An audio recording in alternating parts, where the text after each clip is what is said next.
आशा करता हूँ अच्छे ही होंगे।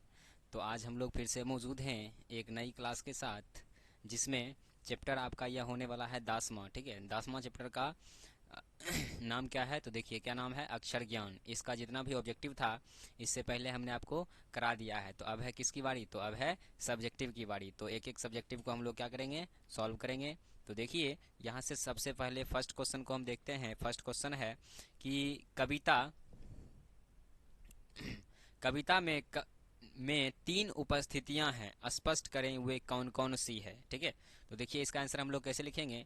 लिखेंगे कि प्रस्तुत कविता अक्षर ज्ञान में तीन उपस्थितियां दी गई है, जिसमें प्रथम क है, जो बालक से चौकोट में नहीं अटक रहा है और वह क कबूतर की तरह फुदक जाता है, तथा दूसरी उपस्थितियां ख है, जो पंक्ति में नहीं अटता है और वह खरगोश की तरह आलसी खालसी यहाँ पे होना चाहिए। यहाँ पे क्या होना चाहिए? खालसी, गलती से लिखा गया। ठीक है, यहाँ पे होगा खालसी बेचैनी रहता है, तथा तीसरी उपस्थितियां गौ है, जो गमले गमले सा टूटता हुआ नजर आता है। ठीक है, तो इस प्रकार से हम लोग क्या कर सकते हैं, फर्स्ट क्वेश्चन का आंसर लिख सकते हैं। ठीक है, तो आइए देखते हैं नेक्स्ट क्वेश्चन। क्वेश्चन नंबर 2 है कि कविता में क का विवरण स्पष्ट कीजिए। यानी कविता में जो है क किसके किसके बारे में बताया गया है, इसके बारे में हमें क्या करना है, बताना है। तो देखिए क्वेश्चन का आंसर कैसे लिखेंगे। तो लिखेंगे प्रस्तुत कविता अक्षर ज्ञान में कवित्री अनामिका जी का क का विवरण करते हुए कहते हैं कि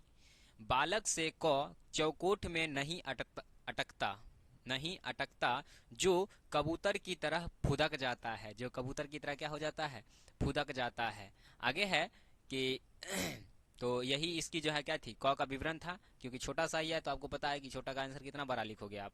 ठीक है, अगला देखिए क्वेश्चन 3 नंबर है कि खालसी बेचैनी किसकी है, बेचैनी का क्या अभिप्राय है। तो देखिए इसका आंसर कैसे लिखेंगे। लिखेंगे प्रस्तुत कविता अक्षर ज्ञान में कवित्री अनामिका जी कहते हैं कि जब बालक ख को लिखने की अनवरत कोशिश के बावजूद भी वह पंक्ति से उतर जाता है, जिसके कारण बालक खरगोश की तरह बेचैन हो जाता है। यानी बालक जो है जब क लिखना चाहता था ना बेचारा, तो उसको जो है ना वह पंक्ति से क्या हो जाता था, हमेशा उतर जाता था, जिसके कारण उसके मन में बेचैनी सी उठ गई। ठीक है, तो इसलिए कवित्री कहते हैं कि खालसी बेचैनी किसकी थी, तो ख की थी, जो कबूतर की तरह जो ना हमेशा क्या होता था, अटकता ही नहीं था बेचारा से। ठीक है, आगे देखिए अगला है 4 नंबर की बेटा के लिए अंगों।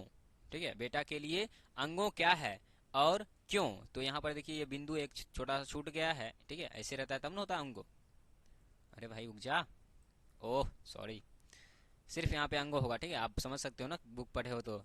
आगे देखिए इसका आंसर कैसे लिखेंगे। लिखेंगे अबोध बालक जब सृष्टि के निर्माण की प्रथमा अक्षर सीख रहा होता है, तब उसे अंगों में लिखा हुआ डॉ माँ की तरह लगता है और उसके आगे लिखा हुआ बिंदु।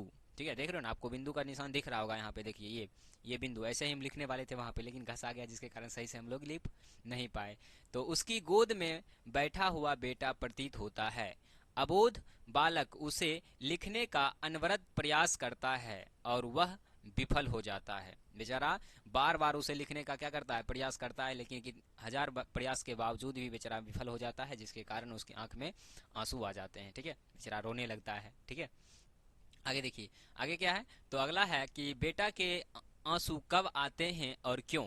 तो देखिए इसका आंसर कैसे लिखेंगे। लिखेंगे कि जब बालक सबसे पहले पहली अक्षर का ज्ञान ले रहा होता है, तो वह उसमें विफल होता है और अनवरत अभ्यास के बाद भी, या अनवरत कोशिश के बावजूद भी, अभ्यास के बाद भी जब वह अक्षर को लिखने में विफल हो जाता है, तो उसके आंखों में आंसू, या उसके आंखों से आंसू गिरने लगते हैं। अरे भाई आपको भी पता है कि आप ही किसी चीज को लिख रहे हो और बार बार करने के बावजूद भी आप उसे लिख नहीं पा रहे हो, तो क्या होता है, रोना ही आएगा इस बेचारा, जिसके कारण वो बेचारा भी क्या कर रहा है, रो रहा है।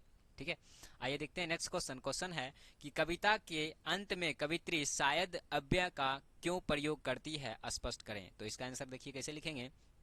लिखेंगे कि प्रस्तुत कविता अक्षर ज्ञान में कवित्री अनामिका जी कहते हैं कि जब बालक सबसे पहली अक्षर का ज्ञान ले रहा होता है, तो वह उसमें विफल हो जाता है और अनवरत अभ्यास के बाद भी जब वह उस अक्षर को लिखने में विफल हो जाता है तो उसकी आंखों में आंसू या उसकी आंखों से आंसू गिरने लगते हैं, जो कि शायद प्रथमा अक्षर है। कवित्री अनामिका जी बालक के इसी अभ्यास को देखते हुए इस प्रस्तुत कविता अक्षर ज्ञान में शायद शब्द का क्या करते हैं, प्रयोग करते हैं। क्योंकि पता है ना, बेचारा कितना कोशिश के बावजूद लिखना चाहता है लेकिन बेचारा लिख नहीं पाता है, ठीक है। तो इसलिए कवित्री जो है शायद शब्द का प्रयोग कर देते हैं, ठीक है।